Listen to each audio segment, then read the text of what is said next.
Hello and welcome to my YouTube channel. Today I want to tell you two stories.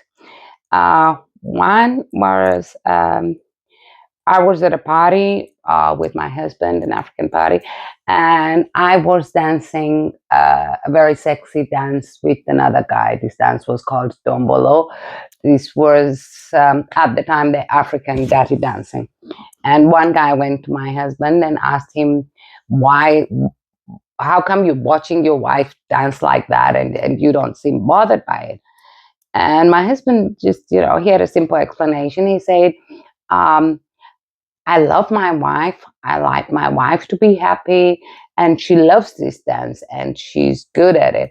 And for her to get the real experience of this dance, she needs a partner who knows how to do this dance. And no matter how much I train, I know I will never be able to do this. So I'm very glad that she's dancing and she's happy. And when she finishes dancing, when the party is over, I will take my very happy wife home and make love to her. On the other side, that guy who was dancing with my wife, obviously, he's very excited by that. He will go home and he'll probably spend the next 2, 3 weeks, 2 months, whatever, dreaming about a woman that he will never get. That's my wife. So between me and him, I think he has the bigger problem because um, I have my wife and he doesn't. So the next story, this was about me, a similar situation, but this was not a party. I was working in a market stall, and one guy came and told me, I have to tell you something. I just left your husband on the other side of the market. He's surrounded by girls. He's laughing. He looks very happy. I said, yeah, good. And he goes, you're not gonna do anything about it? I said, what should I do about it? I'm busy. I'm working. I have not got the time to give my husband any attention, and he's somewhere and he's happy and he's laughing. I don't want him to be miserable. So when I finish my job, I will get him, and then we can go home.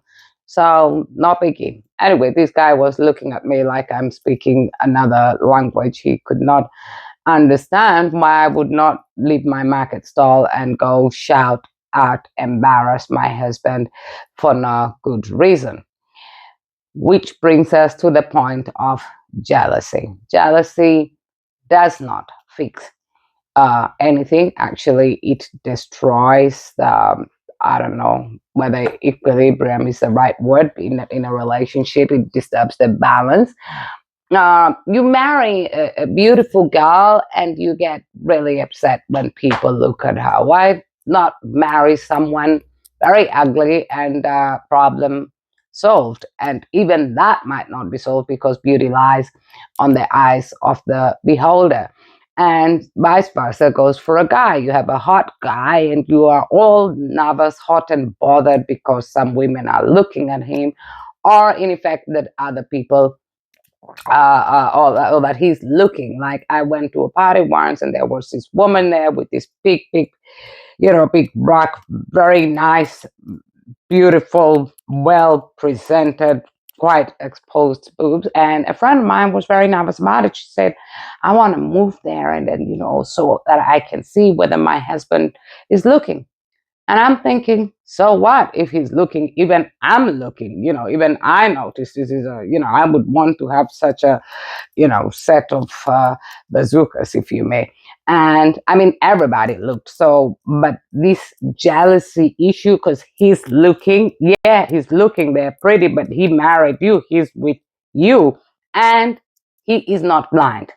So that is something which I don't understand the concept of jealousy, going to snooping at your partner's phone, snooping to see whether they got some likes on the social media and all that. That doesn't fix it. If you are dating somebody or you married somebody who cheats, anyway, if you're dating somebody who is cheating on you, don't expect that this person's going to change. They will continue to cheat even after you get married. At least that's in all likelihood they will. So if somebody gonna cheat, they are going to cheat, whether you act jealous or not, whether you try to play security guard or whatever. This person is going to cheat. They find a way. And this idea that people only cheat in the middle of the night, this is absolute rubbish. This is a 5-minute job that can be done during office hours, and you even have time for lunch and get back to the office and be home by 5. So when, like I said, I don't know whether people are born jealous, but if you are a born jealous, I would suggest that not reacting to your jealousy, because it doesn't fix it. Sometimes when we are reacting, what we are doing is actually accusing innocent people of doing something which they haven't.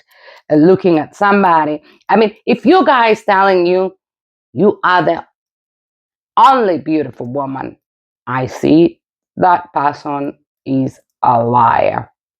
And I would not want my husband to tell me that I'm the only beautiful woman that he sees. He does tell me, look at that woman, she's hot. And I say, yeah, she's hot. Maybe she could have a bit more here, a bit more. I mean, we talk about it, we discuss about it, we laugh about it. Why? Guy's not blind. And he says I'm the only one he sees. That's a goddamn lie. So I expect that he will look. But at the end of the day, he's married to me. He's mine. He's loyal to me. And I trust him 100%. So with jealousy, you have an issue of, I think, a self-esteem, that you don't feel like you're good enough. So you think he's going to run off with the first person that he or she sees. This is one point of self-esteem. And the other point is trust. The self-esteem issues, I don't even know how you can solve that, except that to trust that the person is with you because they chose you, because you didn't force them to marry. And if you did, tough luck. But if you didn't force somebody to choose you, then you have to be confident. You have to have be comfortable with that. You say, yeah, he can look at everybody, but he chose me. I'm his life's partner. And a relationship and a marriage is so much more than looking or just sex. So it takes a hell of a lot to make a relationship work, and you can't go and try to smash things like that because somebody looked. For me, it's very important to trust the person that you are going to marry 100%, or at least let's go with 97%, because if you don't, you are just looking at misery for the rest. When you go there and say, till death do us apart, you are saying, I am going to be miserable until the day that I die, till death do us apart. Don't do that. If you strongly feel that you can't trust somebody, just simply don't marry them. And if they cheat, and stop playing bodyguard, stop playing security, stop spying, stop making a racket because somebody came home a little bit late. If they're gonna cheat, they will cheat. We have a saying in my culture that a thief has 40 days.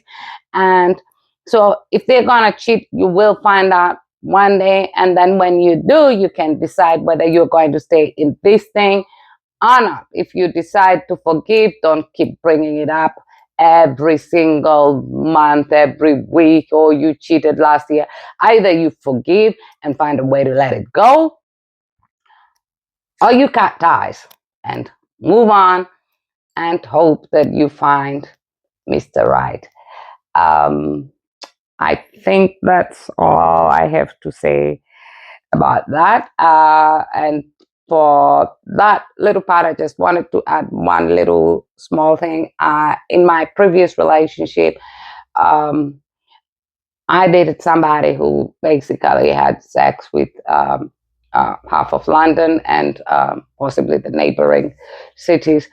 He cheated a lot, and I caught him every time. But I had made a conscious decision to accept it. I had just come from a country that was very polygamous, and all my role models, daddy, uncles, everybody cheated.